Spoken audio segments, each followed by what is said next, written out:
Last Sunday po ay ibinigay ni Pastor Paul yung very foundation kung saan po maglalaro itong series na ito in relation to the next topics that we will be discussing. Ano po yung pundasyon nito? Understanding the importance and the power of unity in our church. Ni-reiterate po last Sunday ni Brother Paul that if people are united in doing something, one thing, whether maganda man ito o pangit ang kanilang motibo, nothing can stop them from accomplishing it. And you know, the truth came from God Himself. And so the power of unity can be used both for productive and destructive purposes depending on the motives. And this is something that we need to ponder. Alam niyo po mga kapatid, if this is how unity works, how do we respond to this truth? No? Gusto po ba natin yung ating church ay magkaroon ng ganitong posisyon na kung saan we are so united that kapag tayo po ay nag-isip ng isang plano na dapat po natin gawin para sa kalulugod ng ating Panginoon, it will be accomplished? Gusto po ba natin ng ganon? Parang hindi natin gusto eh. Gusto pa ba natin ng ganon? Okay, before I go further, hindi ko lang kung recognize po itong mga animals na ito, no? Si German philosopher Schopenhauer, sabi po niya, during cold winter's night daw po, ito po mga animals na ito, they huddle together. Nagsasama-sama daw sila para magkaroon sila ng init. And the colder it gets outside, the more they huddle together. Kaya lang, the closer they get to one another, the more they hurt one another. Dahil meron po silang mga quills na ganyan. Ang mga animals po niya ay walang iba kundi mga porcupines. No? And you know, in their limited minds, kasi malamig sa labas, so dapat magsama-sama sila sa may loob. Kaya lang, habang nagkakalapit-lapit daw po sila, lalo daw po sila nagkakasakitan. Now, in their limited minds, yung mind po ng mga animals, I don't know if they have other options. No? Hindi ko alam kung nagkakaroon sila ng isip na, sasaktan ako dito eh, labas na lang kaya ako, magiwahiwalay na lang kaya kami. Pero you know, but as it is, no, they were designed by God like that. Sabi nga nila, they will choose to be hurt, no, sa bawat isa, rather than drift apart and wander to freeze to death. No? Mautak po itong mga hayop na ito. No? Sa kanila po, di baling masaktan, wag lang mamatay ng walang laban. No? Ganun po sila. No? Now, ito pong mga group of animals na to ay parang ikinumpara po nitong philosopher nito sa mga Kristiyano. Tayo daw po kasi ay nagkaroon din tayo ng desisyon na magsama-sama together, no, in one roof. At tayo daw po ay nagsama-sama para maproteksyonan natin ating mga sarili from the corruption of the world outside. But as we come closer to one another, ay nagkakaroon ng pagkakataon na we hurt one another because of the sharp behavior that we have. No? Minsan kasi meron tayong mga sharp behavior. At nangyayari, kapag daw po nangyaring ganon, yung iba daw po nag-stay together, pero yung iba, they opted to drift apart. And they drift apart slowly to avoid being hurt. But as they began to separate, they eventually felt the corruption outside the church, and they began to freeze in their loneliness and bitterness. So, ano po yung gusto sabihin dito nitong philosopher? Sino po rito yung gustong maging mga Christian porcupine? Na kahit na tayo magkakasama at nagkakasakitan tayo, hindi po option natin yung not to unite or not to become closer to one another, kundi tayo po ay magsasama-sama pa rin magkakasama. No? That's what we call unity. No? Yun po yung sinasabi natin, unity. And you know, ang ating po Panginoon, He knew very well na magkakaroon ng ganung mga pagkakataon sa atin kapag tayo naging closer together with one another. Kaya naman po nabigay din siya ng mga solusyon para na sa ganon, maiwasan po natin itong mga bagay nito na kung saan mag-o-opted tayo na mag-iwalay. Now, why choose unity? Let's define what unity is. Unity is the state of being undivided or being one. No? And you know, yung ating pong triune God is the supreme example of unity. God, who is love, has forever existed in a perfectly pure unity, Father, Son, and the Holy Spirit. At pag pinag-usapan po natin yung church unity, we're not using yung worldly definition ng church unity. But we are, using the definition of the biblical church unity. And spiritual unity is not possible apart from the Trinity. Alam po natin yan. There can be no unity among us kapag hindi daw po tayo firstly united with God. Do you agree with that? Kailangan konektado muna tayo sa Diyos bago tayo magkaroon ng koneksyon sa bawat isa.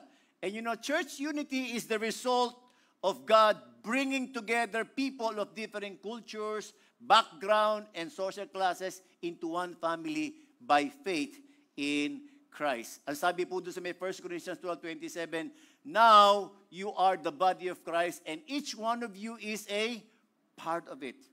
So we are all part of the body of Christ. Before there was a great division between man and God. Alam po natin lahat yan, di po ba? Dahil tayo po ay makasalanan. And kahit na anong gawin ng mga tao na mapalapit sa Diyos, hindi po sila mapalapit because the sin separates us from them. But, through the death ng ating pong Panginoong Yesus, alam natin lahat that the walls that separates us from God, it was broken down. At binigyan po tayo ng kapayapaan lahat. And so we can say that the church unity is already a spiritual reality. Meron na po talagang tinatawag nating church unity. Why? Because of what Jesus Christ had done. And the price He paid for that is so costly. And gusto ko po na ma-realize natin yan, that it was so costly. And so, hindi lamang po importante na malaman natin yung the power that unity brings upon His people. But gusto ko rin po ma-realize natin, ma-recognize natin, yung laki nung cost kung bakit nagkaroon na tinatawag nating church unity. Church unity is the result of the work of Christ in us. Kaya nga po, nagkaroon ng exhortation doon sa may Ephesians 4. I urge you to live a life worthy of the calling you have received. Be completely humble and gentle. Be patient, bearing with one another in love. Make every effort to keep the unity of the Spirit through the bond of peace. So dito makikita natin, since we already have that unity as a church, all we have to do now is to preserve the unity that Jesus Christ had started. And kung makikita po natin, yung kwento natin last Sunday, ano po yung nag-unite doon sa mga tao during the time nung sa Babel? Ano yung nag-unite sa kanila? Ha? They have one They have one language. Diba? Pero tayo mga kapatid, much more doon sa may one language. We have different, sabi natin, we have different culture.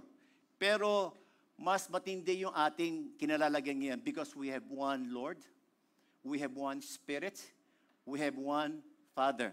And yung pong triune God is over all of us, through all of us, and in all of us. That makes us united. We have one Father. At alam niyo mga kapatid, importante po itong unity sa ating Panginoong Yesus. Very important that it was even His prayer before dumating po siya doon sa kanyang final hour. Ano po yung kanyang panalangin na sabi po ng ating Panginoon, my prayer is not for them alone. Sa kanyang mga disciples po ito, I pray also for those who will believe in me through their message. Tayo po yun. We have believed the message of the apostles and the disciples. At sabi niya rito, that all of them, who are this? That all of them, lahat po na nakarinig ng mensahe, may be one. I have given them the glory that you gave me, that they may be one as we are one. I in them and you in me, may they be brought to what? Complete unity, to let the world know that you sent me and have loved them even as you have loved me. So 3 times it was repeated sa prayer po ng ating Panginoong Yesus na gusto niya na maging isa yung lahat ng mga naniniwala sa Kanya, lahat ng mga sumusunod sa Kanya. And the only way by which people in the world will know that God has loved us, hindi na natin kinakailangan sabihin sa kanila na, mahal ako ng Diyos, at yung pag-ibig ng Diyos na nanatili sa aming kalagitnaan. We don't have to tell that. If the people outside will see our unity, then they will see that the love of God is really present in our midst. Amen ba yun? Complete unity is the evidence that love is very much present in this church. Kapag wala pong unity dito, ibig sabihin, wala po yung pag-ibig ng Panginoon dito sa ating kalagitnaan. Ano pong gusto natin gawin? Gusto ba natin na kapag nakita tayo ng mga tao, maranasan nila, makita nila yung pag-ibig ng Diyos na nandito sa ating kalagitnaan? Well, we need all of us to take part in preserving the unity. At gusto pong i-reiterate ito sa inyong mga kapatid. Pakibasa nga po ito. Unity begins with you. Turo mo nga yung katabi mo. Unity begins with you. Tayo po lahat responsible tayo para ma-preserve natin ang unity of this church. And I pray that as we tackle this message this morning, ay magkaroon po tayo ng malakas na conviction sa ating po mga puso to be part in preserving whatever we can the unity of this church. Tingnan po natin sa may Matthew. Ito po yung ating tatalakayin this morning. Matthew 18 verses 15 to 17. Basahin po natin sama-sama. 1, 2, 3.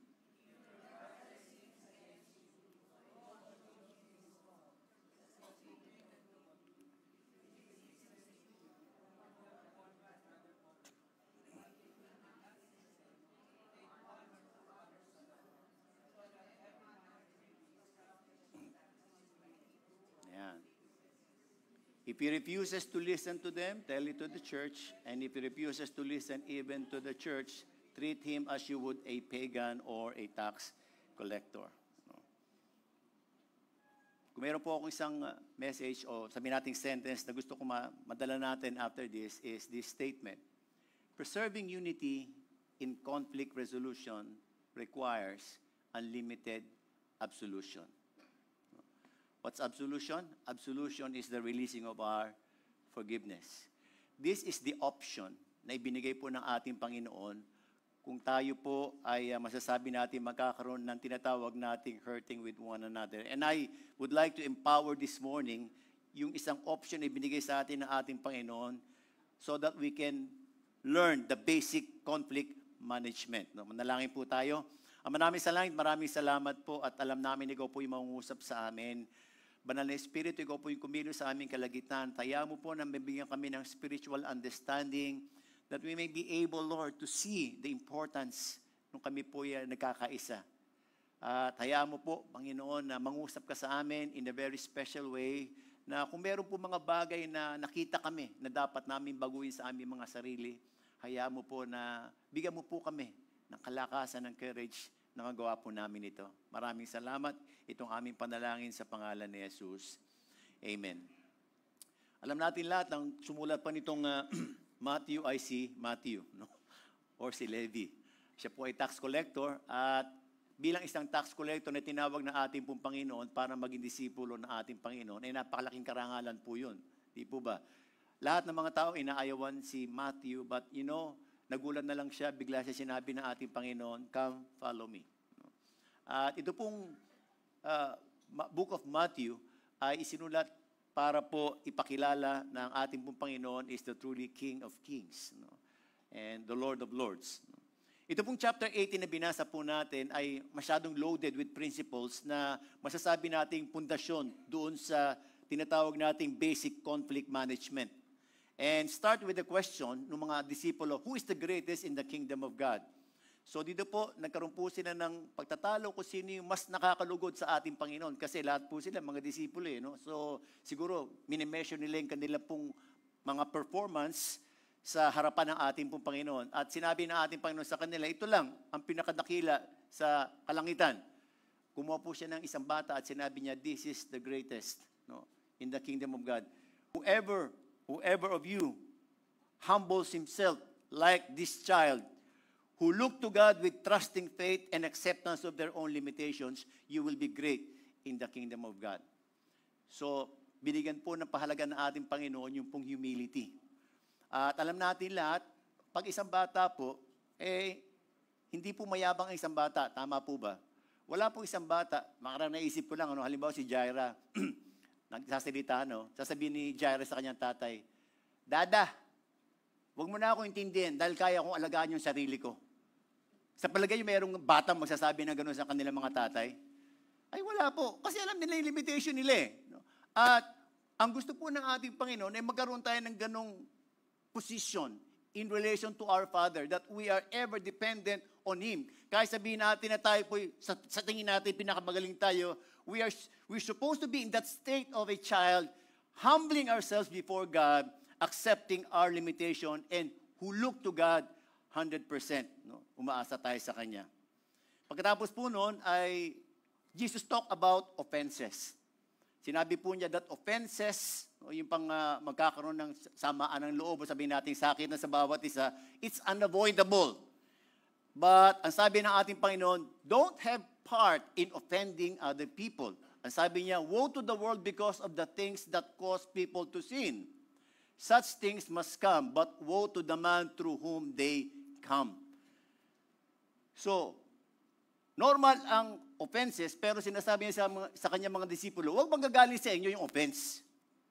Huwag manggagaling sa inyo yung makakasakit kayo. At nagbigay po siya ng warning doon sa may gravity ng judgment na ibibigay doon sa mga Kristiyano na masasabi natin magiging stumbling block ng mga weaker people. Hindi lamang po yung sinabi niya, hindi lang siya nagbigay ng, sabi nga, kung ikaw naging stumbling block nito mga weaker ones na ito, mas mabuti pang magtali ka nung millstone, tapos itapo mo yung sarili mo sa ilalim ng dagat. Parang sinasabi, magpakamatay ka na. Pag ikaw ang naging cause ng nasaktan ang isa nating mga kapatid. In-emphasize din po ng ating Panginoon yung kanyang pagpapahalaga sa lahat ng mga tao na hindi po tayo mamimili. Hindi ko sasaktan to kasi okay to mabait ito. Ito pwede kong saktan to kasi wala namang kwenta tong tao na to . Ang sinasabi ng ating Panginoon sa kanila, huwag tayo magtangi ng mga tao. Every person, kahit sabihin natin na sila po ay, sabihin natin hindi maayos sa ating paningin, we need to give them importance. At ang sinasabi ng ating Panginoon sa kanila, in Matthew 18:14, in the same way your Father in heaven is not willing that any of these little ones should be lost. So, importante po sa Diyos. And ito po yung masasabi natin it sets the tone for the verse that we have read earlier, na kung saan direkta po ng ating Panginoon kung ano daw po ang dapat natin gawin in case na tayo po ang nasaktan. So nagbigay siya ng warning, huwag tayo dapat maging cause na masasaktan ng mga tao.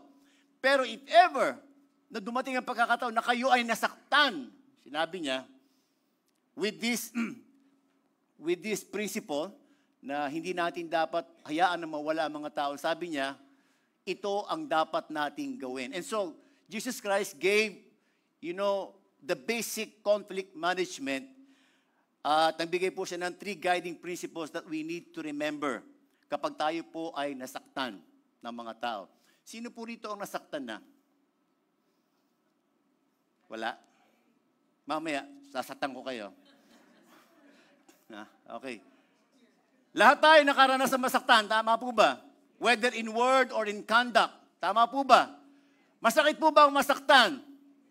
Ay, nako, di ba? Hindi ko alam yung mga degree ng mga naranasan natin, pero I'm sure, tumimo po yun sa atin. Pero ito po yung sinasabi ng ating Panginoon, if ever, Kristiyano ka, nasaktan ka, ito yung ating gagawing conflict management. Number 1, you need to have a private talk to the person who have wronged us for the purpose of winning them back.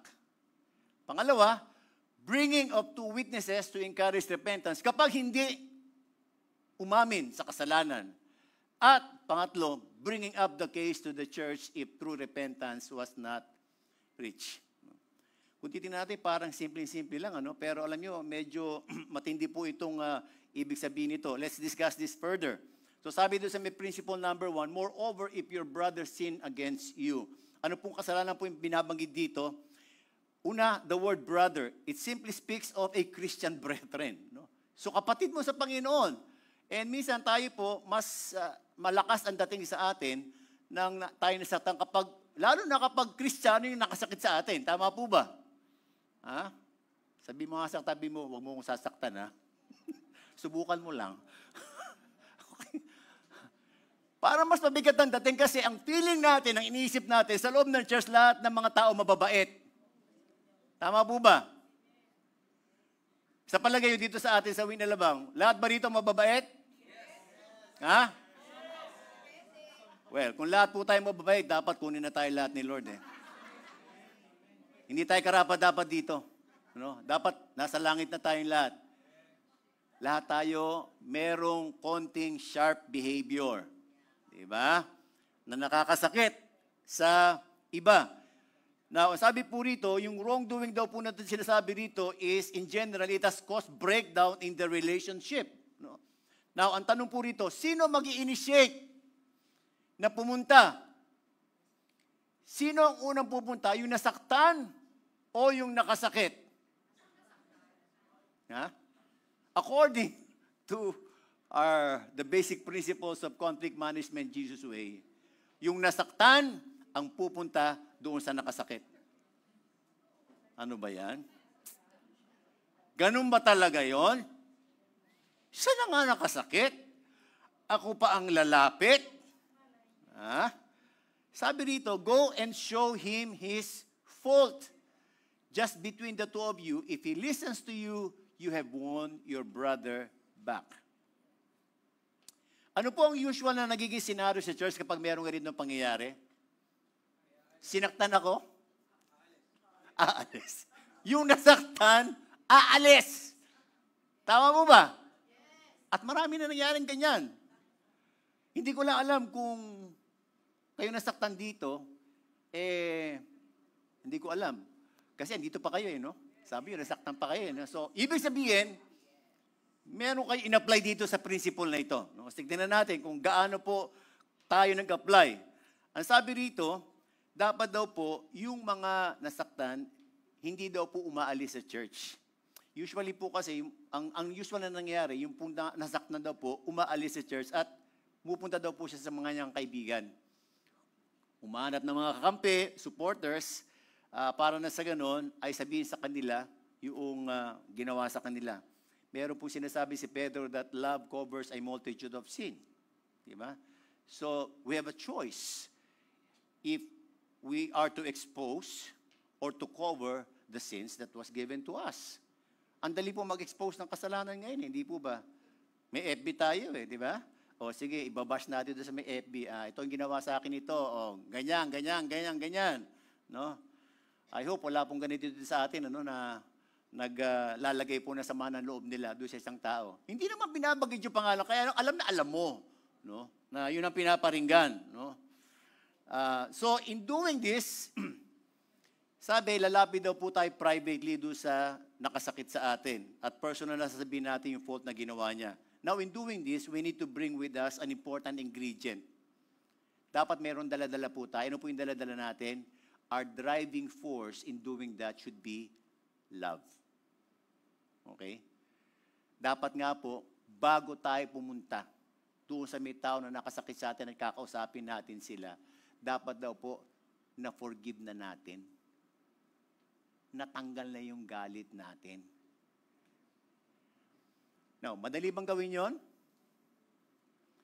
Mahirap, pero hindi pinag-usapan po dito kung matagal ka ng Kristiyano o bago ka palang Kristiyano. Pinag-usapan dito, gusto mo bang sumunod sa sinasabi ng Diyos? Yun na naman po usapan dun And if we want to obey what God is telling us to do, then ang gagawin lang po natin, tayo po ay kinakailangan tanggalin natin yung galit natin. Kasi iba po yung kahihinatnan ng pag-uusap natin kapag pumunta po tayo doon sa may tao na kasakit sa atin at nando pa po yung galit. Ang mangyayari lamang po yan, magsasabihan lang tayo nung lahat ng mga bagay na, alam mo yung para ba magpapaligsahan lang tayo kung sino mas lalo nakasakit. Ganun po yung mangyayari. nung tayo po'y nasa kasalanan pa, imagine nila natin, ang Diyos bumaba para abutin tayo. Tama po ba? Habang may kasalanan pa tayo, bumaba ang Diyos para abutin tayo. And when He came to us, what He brought with Him is love and forgiveness. Amen po ba? Now, love without forgiveness is not love at all. The two goes together. Love and forgiveness goes together. You cannot say you love kapag hindi ka nag-forgive. Hindi natin siya pwedeng paghiwalayin. Sabi mo sa katabi mo, hindi pwedeng paghiwalayin ang pagpapatawad at pag-ibig. Sabihin natin para marinig din natin. Hindi pwedeng paghiwalayin. Okay? Now, anong end goal kung bakit natin kakausapin? To win our brother back. Yun po yung sinasabi. So, the main focus is to win the brother and not to deal on the sin. Yes, the hurt may be there, but the goal in coming is to restore the broken relationship. No? Alam niyo po, offenses are unavoidable, especially kapag tayo po ay nagiging closer with one another. No? Remember the porcupines? No? Wala pong option B. The hurt is normal, but the response should always be, we'll stick together no matter what. No? And alam niyo po, kapag meron daw po mga conflict, meron po mga posibilidades na po pwede mangyari. Pwede daw po na sa conflicting party, yung isa tama, yung isa may tama. Di ba? Tama po ba yun? Hindi po pwede na pareho silang tama. Kasi pag inisip nila na pareho silang tama, hindi po matatapos yung pagtatalo nila. Ang pinaka-posibilidad, mga kapatid, pareho silang may tama. Yun yun. Now, anong gagawin natin kung nakita natin na parehong may tama? I don't know kung nagkaroon na po kayo ng pagkakataon na nagkaroon kayo ng ganon, na inayos nyo yung conflict nyo with other brethren, other sister or brother. Ano po kaya ang nangyari? Ay ako marami na po ako naging confrontation no, na mga ganyan na kumbaga sa napagsalitaan ka na hindi maganda, na paratangan ka na hindi maganda, no. Ano po unang-una ko, minsan, 'di ba, bago ka magsalita, bago kayo magharap, minsan punong-puno ka ng galit di ba? Para bang ito sasabihin ko sa kanya, ito sasabihin ko sa kanya, ito sasabihin ko sa kanya, no. Pero alam niyo, natutunan ko po in my many years of being a pastor, bago ko makipag-usap, palagi ko sinasabi sa isip ko, the goal must be reconciliation. Dapat matapos yung usapan na restore yung aming relationship. At alam nyo, pag galit na galit po ako, sasabihin ko sa Panginoon lang, simply I will pray, Lord, tanggalin mo po itong galit ko. Ayoko pong maguro yung emotion ko pag kami po ay naghaharap. Ang gusto ko po maghari yung banal mong spirito sa akin. Kasi kapag na-rule po yung emotion natin, wala pong pupuntahan And every time that I am in that scenario, ay nilalagay ko po yung sarili ko that I don't have to prepare to win the argument.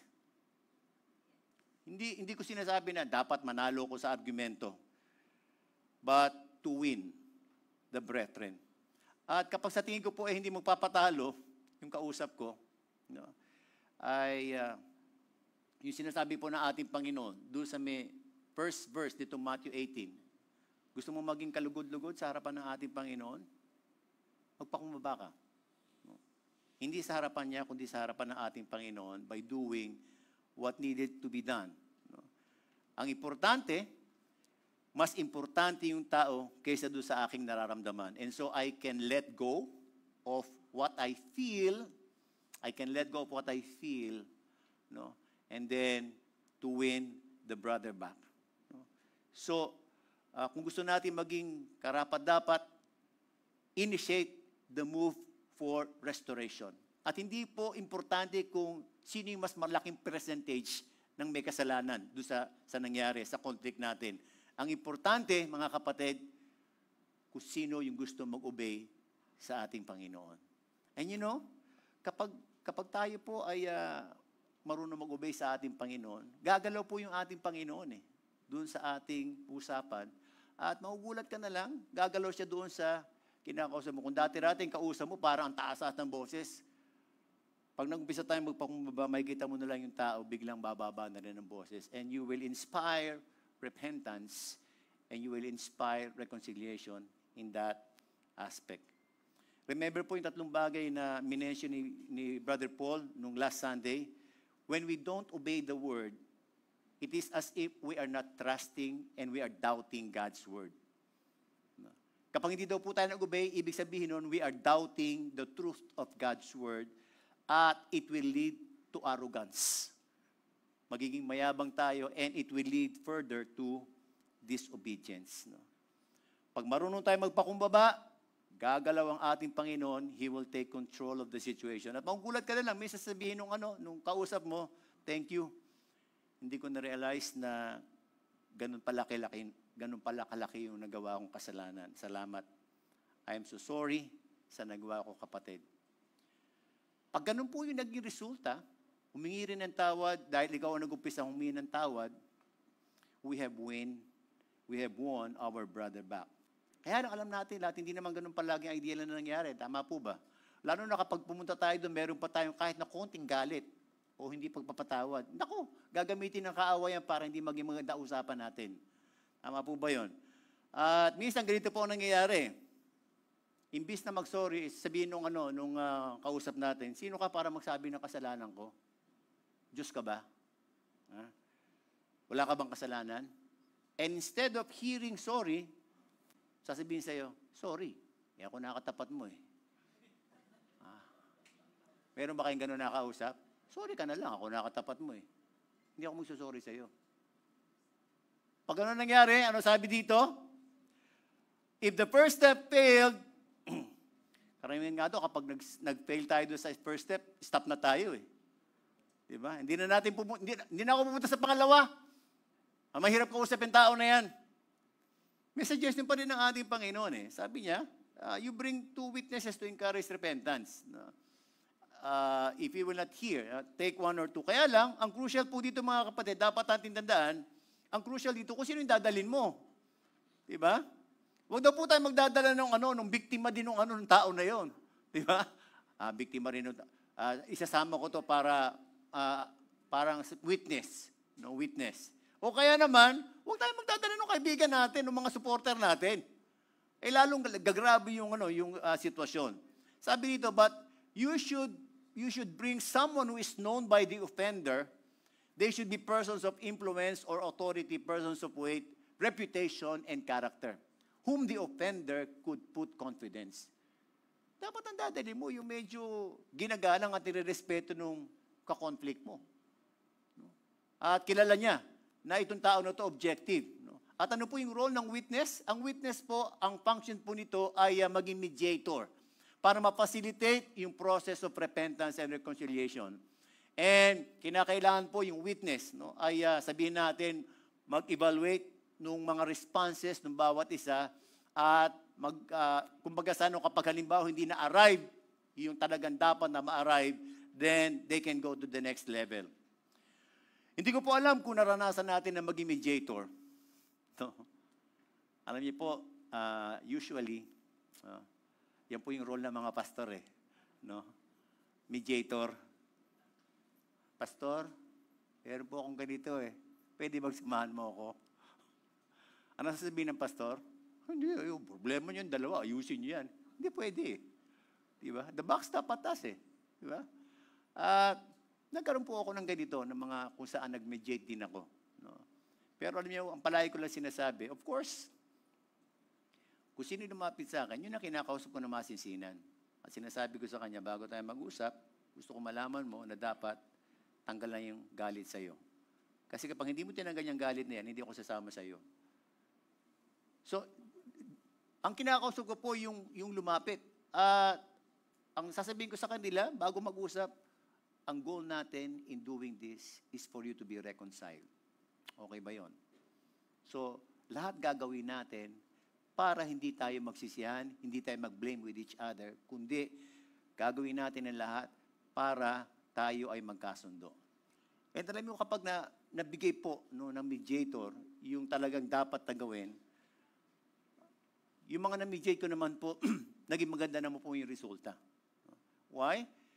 Because, meron po tayong, meron tayong kasama eh. Meron tayong prayer, meron tayong banal na espiritu, meron tayong Diyos na tutulong sa atin, meron din tayong Diyos na magbibigay sa atin ng karunungan kung ano po yung sasabihin natin, no, ng mga bagay na dapat nating sabihin. No?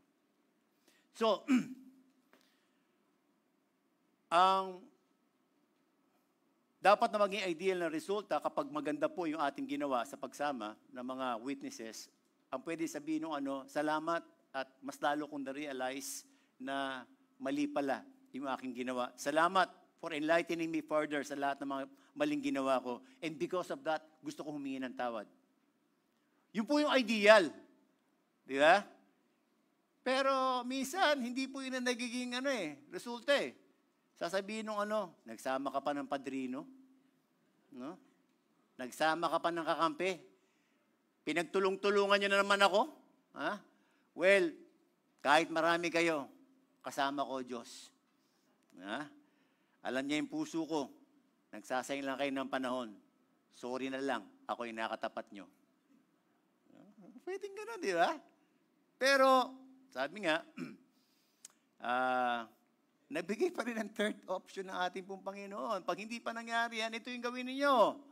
If you refuse to listen to them, tell it to the church. And if he refuses to listen even to the church, let him be to you as a Gentile and a tax collector. Now, if you will notice, nag-mention po ang Panginoong Yesus ng word na church here. Alam niyo po ba that the word church was only mentioned twice in the gospel? That is in Matthew 16 and Matthew 18. Hindi po binabanggit ng Panginoon yan kasi wala pong church before that. Ang meron pa lang yung group of disciples na pinili ng ating pong Panginoon. Now, I'm supposing that God, Jesus Christ, was, in a way, prophesying something kung ano yung magiging responsibility at role ng church sa atin. When I talk of the church, I'm talking about the church leadership. Tayo kasi bilang isang iglesia, tayo po yung church mga mananampalataya. Kaya lang, hindi daw po magiging maayos yung ating samahan kung wala daw po tayong magiging leader na mag-guide sa atin, magdidirect sa atin. Tama po ba yun? So, in every church, kapag wala pong leader, magulo po yung church na yon. So, mas maganda kapag sa church merong leader. And we need to realize that the church being mentioned here is the spiritual family na pinaglagyan sa atin ng ating Panginoon. Do you believe that this is the spiritual family na pinaglagyan sa atin ng ating Panginoon? Do you accept this as your family, spiritual family? Amen. Tama po ba? So kung meron tayong earthly family, meron din tayong spiritual family. Kung yung ating earthly family ay ibinibigay sa atin lahat na kailangan natin physically, emotionally, pagdating natin sa spiritual family natin, sila ang bahala, yung mga church leader, para doon sa ating spiritual nourishment. At dito po tayo. Ito po yung lugar na dinesign ng ating Panginoon para lumago po tayo spiritually. If we will do our part.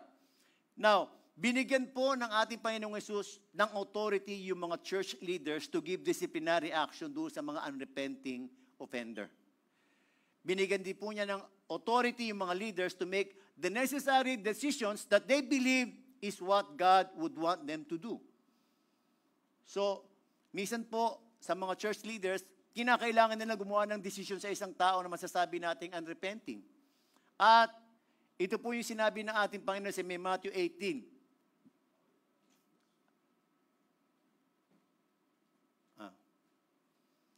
Di ko na ilagay. Sabi rito, I tell you the truth, whatever you bind on earth will be bound in heaven, and whatever you loose on earth will be loosed in heaven. Again, I tell you that if two of you on earth agree about anything you ask for, it will be done for you by my Father in heaven. For where two or three come together in my name, there am I with them. Usually, saan natin ginagamit itong verse na ito?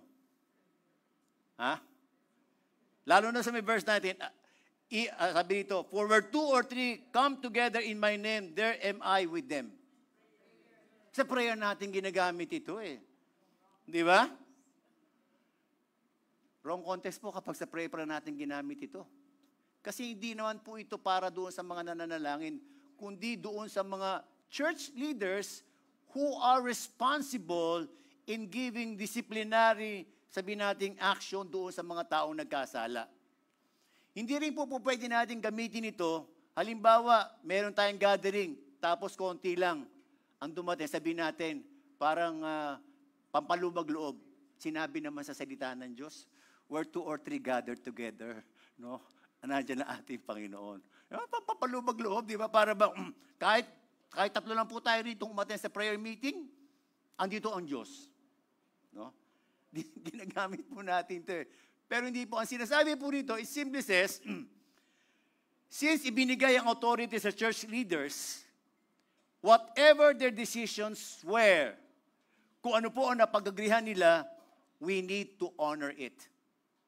We need to honor it because God is at their back, saying to them, ano man yung napag-agrihan nyo rito sa lupa, it will be done in heaven. Parang sinasabi na ating Panginoon assurance, kung ano yung napag-agrihan nyo dyan, I will honor it, I am backing it up. So, halimbawa, minsan kasi, di ba, nagkakaroon po tayo ng mga church leaders has to decide, no, in, sabihin natin, mga important matters, no. At minsan, marami po sa atin, halimbawa, parang nagko-comment tayo doon sa, ano ba desisyon ng ano na yan? Ba't ganyan ang desisyon, di ba?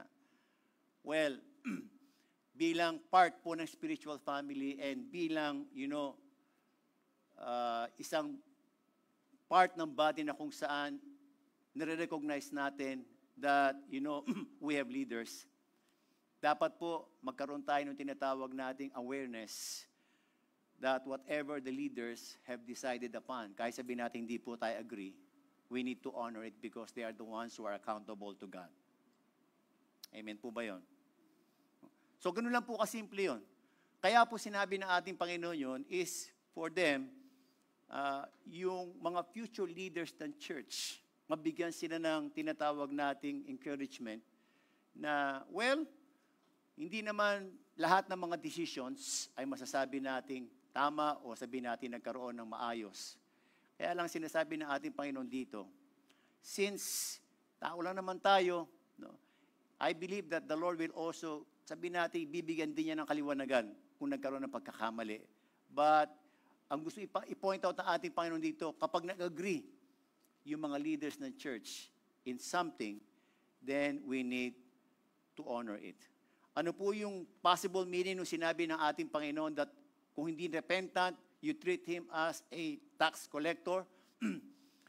Two possible meaning po nito. The church leaders can close the door of the church for that unrepenting brethren, but they need to release him with the blessing and the releasing of forgiveness.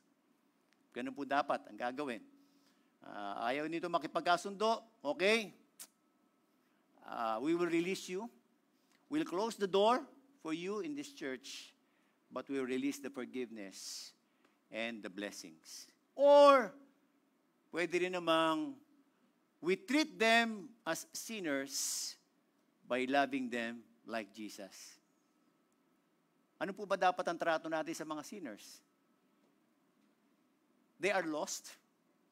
Are they important to the Father? They are. Ano po dapat ang treatment natin sa kanila? You treat them with love. So, kung pag-aaralan natin yung sinabi ng ating Panginoon, sa umpisang principle, dapat ano mo na yung pag-ibig, i-apply mo na yung pag-ibig. Pagkatapos, pagdating sa muli, hindi pa siya repentant, i-apply mo pa rin yung pag-ibig. Bakit kinakailangan pumunta ka pa sa may third? Kung doon sa may first, pwede mo nang ipadama sa kanya yung pag-ibig na yon. Nakuha niyo po yung gusto kong sabihin? And alam niyo, yung sinasabi ko sa inyo ngayon, ito po yung naisip ni Pedro eh. No? May nakita si Pedro eh. Kaya nagtanong si Pedro, sabi ni Pedro, pagkatapos sabihin ng Panginoon to then Peter came to Jesus and asked, Lord, how many times shall I forgive my brother when he sins against me? Up to 7 times?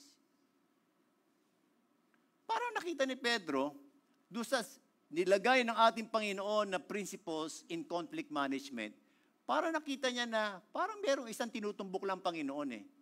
Isa lang ang main factor dito. Kapag nasaktan ka, ang gagawin mo lang talaga, pinaka-option mo, walang ibang option, patawarin mo. Patawarin mo yung kapatid mo.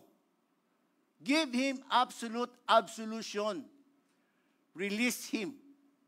Yun lang po yung sinasabi. Kaya, kung makikita natin, nagtanong ating Panginoon, ano sabi ng ating Panginoon sa kanya? Jesus answered, I tell you, not 7 times, but 77 times. Iba nga, 7 times 7 eh. 70 times 7 eh. Di ba? Sinabi ng ating Panginoon. That's how we ought to respond doon sa mga sakit na ginawa sa atin ng mga tao. Isa lang ang option ng ating Panginoon, patawarin sila. No. Now, Jesus was not talking here about numbers, no, but He's talking here about how God forgives us. Have you counted the numbers na pinatawa tayo ng ating Panginoon? Do you think God forgave you 7 times only? Ha?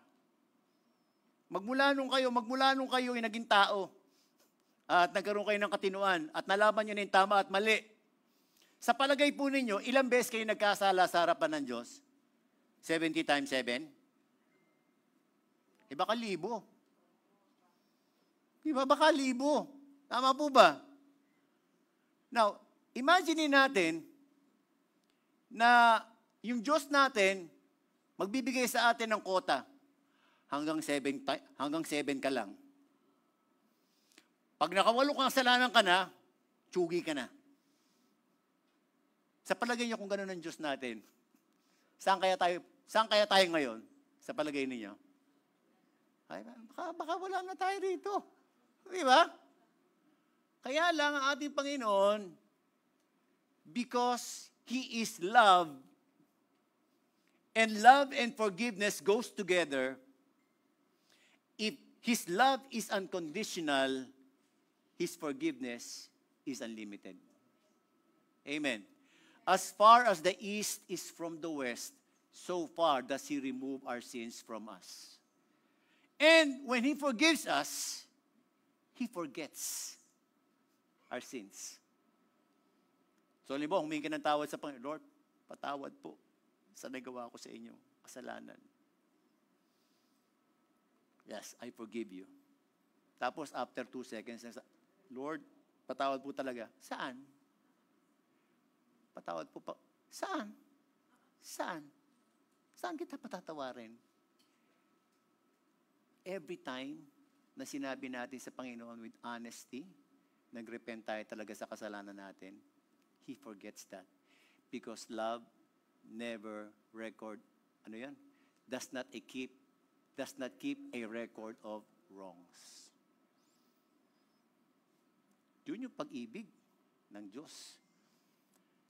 At kung ganun kadami na tayo pinatawad, mga kapatid, ano yung karapatan natin na magbigay ng kota doon sa mga taong nagkasala sa atin?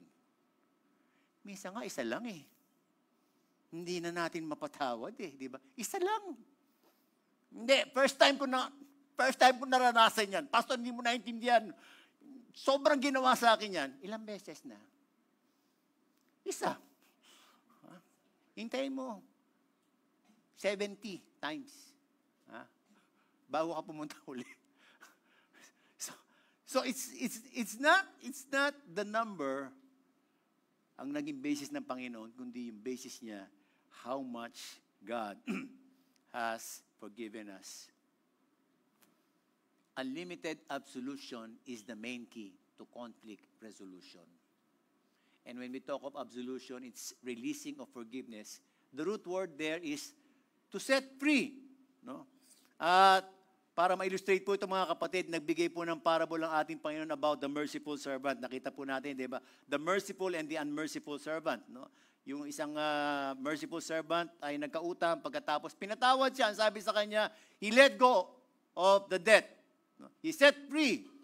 Pagkatapos, nung lumabas po yung tao na yon na pinatawad ng malaking kasalanan niya, pagkakautang niya, nung lumabas, nakita niya may utang sa kanya, na kakarampot yung utang compared sa utang niya, ang ginawa niya, pinakulong. So yung master na nagpatawad dun sa servant na ito, ay pinatawag, at ito yung sinabi, no? In anger, his master turned him over to the jailers to be tortured until he should pay back all he owed. This is how my heavenly Father will treat each of you unless you forgive your brother from your heart. Ano yung napansin natin dito mga kapatid? Sino yung pinarusahan? Yung nakasakit o yung nasaktan? Ha? Sino yung pinarusahan? Yung nasaktan. Di ba? Hindi na, minention dito yung nagkautang eh. Ang binigyan ng pansin dito, yung nasaktan, inutangan, na hindi nagpatawad. At ang sabi, this is how my heavenly Father will treat each of you unless you forgive your brother from your heart. Forgiveness from the heart is absolution, erasing and forgetting the sin and giving the person another chance.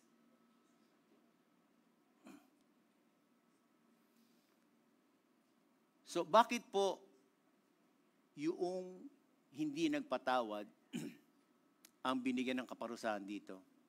Alam niyo, yun po yung reality. Those who will suffer most are those who will not forgive. Dahil yung hindi daw po nag-forgive, ibig sabihin, hindi ka marunong magmahal.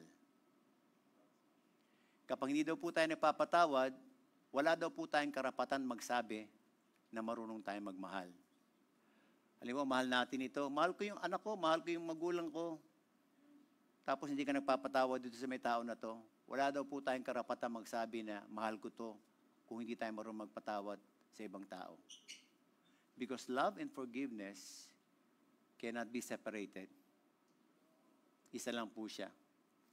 Meron po isang Anglican writer na si C.S. Lewis, sa kanyang book na Great Divorce, dinescribe daw po niya yung hell, yung impyerno, as a great, huge, dark place na kung saan wala daw pong contact between people.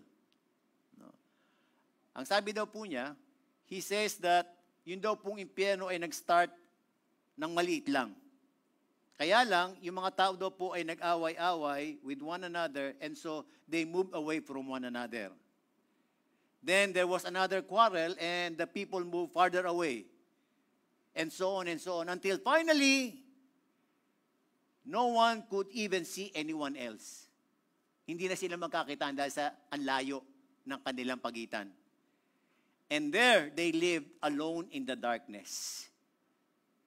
Yun po yung ayaw ng Panginoong Yesus na maranasan natin.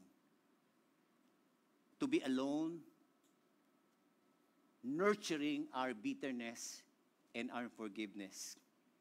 Ang sabi ng ating Panginoon, we should take our disagreements directly. At as children of God, we are to love one another, and that requires contact and involvement in each other's lives. We cannot,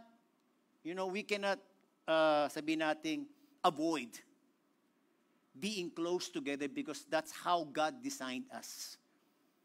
Kahit sabihin natin na sa pagiging close natin with one another, magkasakitan tayo, that's normal. Ang sinasabi ng ating Panginoon, the only solution is this. Kapag nasaktan ka, magpatawad ka. Mahalin ang kapatid. Because that is the best way by which we can preserve the unity in the church.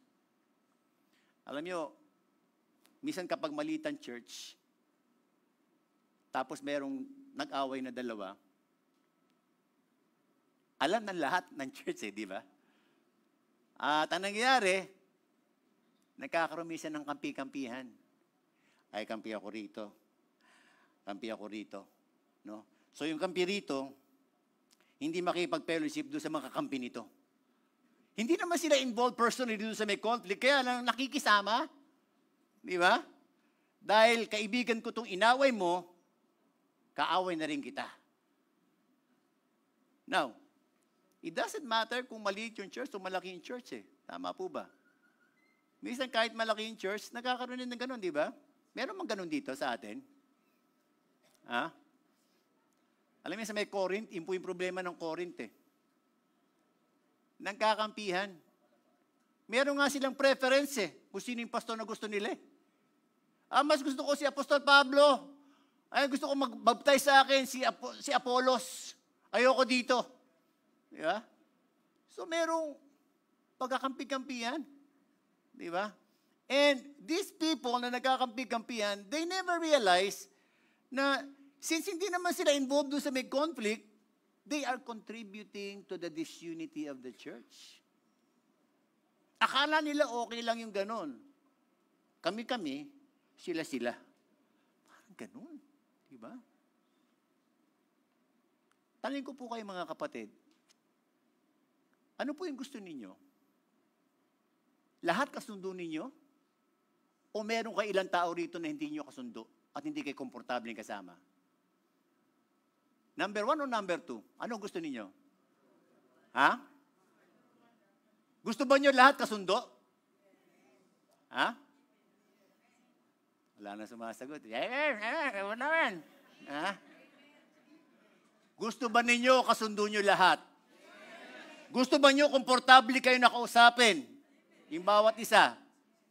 Gusto ba nyo wala kayo tinatangi? Ramdam mo kapag halimbawa close kayo, di ba? Ramdam mo rin kapag may wall eh. Di ba? Hindi makatingin ng diretso. Magkakasalubong biglang iiwas. Di ba? Meron bang ganun dito? Sabi ko kanina, di ba? Unity starts with whom? You, us. Ang gagawin ba natin? Hintayin natin na mabago yung kaaway nung kakampi natin? Ha? Anong dapat natin gawin? What?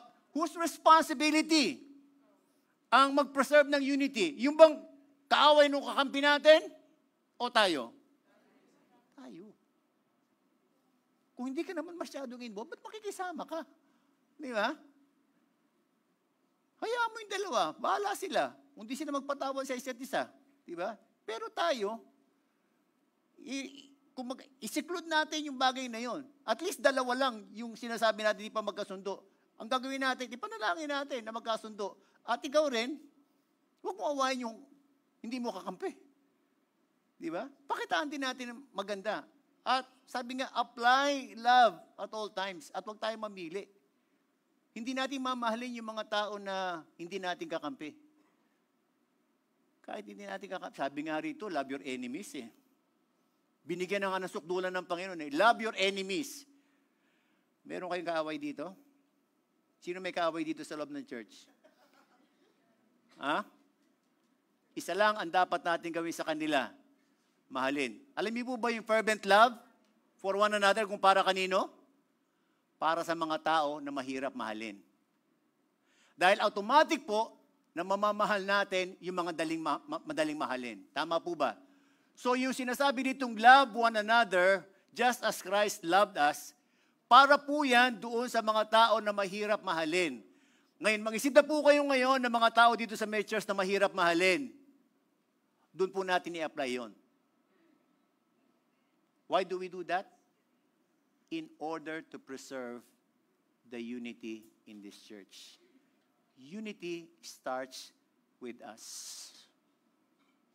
And kapag daw po tayo seryoso sinasabi ng ating Panginoon, try to preserve the unity in the body of Christ because we have one body, one Lord, one Father, one Spirit. Dapat daw po lahat ng mga bagay na makakasagabal para hindi tayo maging komportable at hindi natin mamahal yung ating mga kapatid at hindi natin mapatawad, gagawin daw po natin ang lahat ng paraan para mamahal natin sila at mapatawad natin sila. In that way, alam niyo mga kapatid, sino magbe-benefit? Ang magbe-benefit tayo pa rin po. And imagine mga kapatid, kung tayo po rito, alam niyo, ang sarap ng tao, ang sarap mo halimbawa kasundo mo lahat, di ba? Masarap ba yon? Yung kahit na sino punta mo, di ba? Ang hirap nung, tapos, alam mo, tapos biglang may makita, ang bigat sa loob nun, di ba? At alam niyo, marami pong tao, okay sa kanila yon. Okay sa kanila yon. Na meron silang mga tao na hindi nila kayang, hindi sila komportable na mahalin. Well, let me tell you mga kapatid, we need to accept one another. Tingnan mo yung katabi mo. Kapatid mo yan sa Panginoon. Tingnan mo yung nasa likod mo. Nasa harapan mo. Kapatid mo yan sa Panginoon. At karapat-dapat lang na mahalin natin ang bawat isa. Okay? And if we are uncomfortable sa ibang mga kapatid natin, I pray that you will decide now, today, na babaguhin natin yung ating ugali. Hindi natin hihintay na sila yung mabago, tayo magbago because unity starts with you sa atin. Amen ba yun? Tayo po tayong lahat.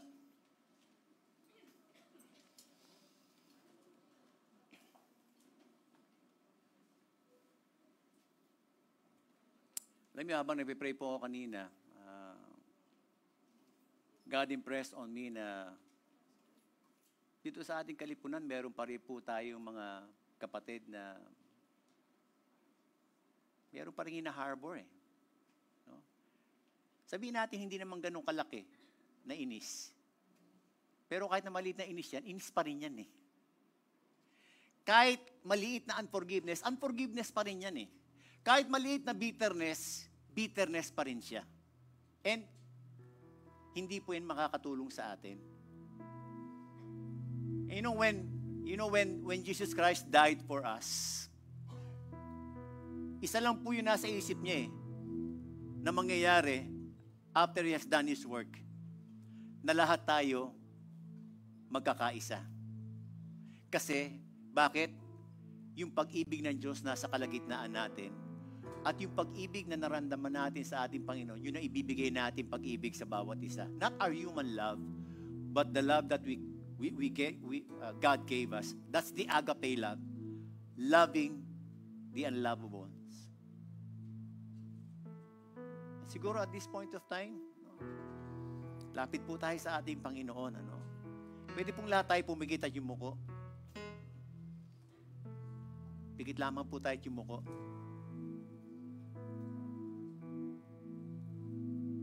Kung tayo po ay nagkaroon ng pagkakataon na nagkaroon tayo ng inis, naging komportable tayo sa ilan sa mga kapatid natin dito at para bang feeling natin, hindi ko papansinin yan. At pag umattend yan sa fellowship, hindi ako a-attend.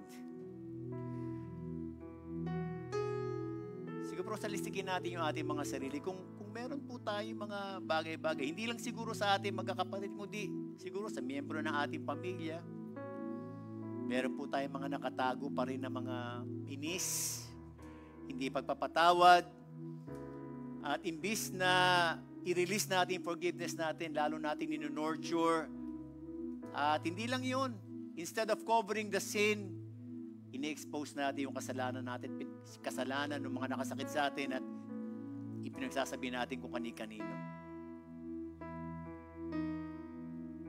If God is talking to us right now and gusto natin ma-free, ma-deliver sa mga bagay na to na hindi kinalulugdan ng ating Panginoon, we will be praying together habang ang lahat po ay nakayuko at nakapikit. Kapatid, simply raise your right hand. Kung gusto mo ma-free up diyan sa gano'ng mang kaliit na bitterness yan, uncomfortability, kung ikaw ay nakisama dun sa kampi-kampi, no? Hindi ko kaibigan yan. So yung lahat ng mga hindi kaibigan o kaibigan ko, hindi ko na rin kaibigan. Kung nagkaroon po tayo ng ganun mga issues sa ating mga buhay, at gusto po natin na once and for all magamit tayo ng ating Panginoon para maging part in preserving the unity of this church. Taas po natin ang kamay natin. Sige po, ang lahat po yung nakapikit. Taas po natin ang kamay natin. Kung gusto natin humingi ng tawad sa Panginoon at mag-commit na, Lord, I will let go. I will let go of my preferences. I will let go yung lahat ng mga sakit, yung mga hurts na naranasan ko. Gaano man katagal to, Panginoon, I am deciding now to let it go. And I'm releasing my forgiveness sa tao na ito. Salamat po sa mga kamay na yan. Salamat po. You know, when we come to God with humble hearts, when we come to God acknowledging yung ating po mga kasalanan, nagiging kalugod-ugod pa tayo sa harapan ng ating Panginoon. Manalangin po tayo. Panginoon, nakikita mo po yung mga kamay na aking mga kapatid. Lord, alam mo po na ayaw namin na manatili dito sa aming mga puso. Kaya lang, kadalasan po natatalo kami ng emosyon namin. So Panginoon, right now, I just pray. Lord, right now, release your healing, Lord. Release your healing, oh God. Release the healing of memories. Release the healing of hurts, oh God. And Lord, we just pray that your love, oh God, your unconditional love, your great love, Panginoon, ibaba mo po sa aming mga kapatid, Panginoon, that is releasing their, Panginoon, yung kanilang forgiveness. Sige po, yung po mga nagtaas ng kamay, silently, just release it. I-release po natin yung forgiveness natin. You can even mention yung pangalan ng mga tao na parang nakasakit sa atin. Release everything. Let yourselves be free from all of this. Dahil hindi po ito makakatulong sa atin. We will suffer much if we will not release this. And this is the time that God has designed para makalaya po tayo dito. Sige po, sabihin natin, release natin. Release natin lahat. Hallelujah. Panginoon, maraming salamat po. Lord, kita mo po yung puso ng aking mga kapatid. Kita mo po yung mga sincerity ng kanilang mga puso.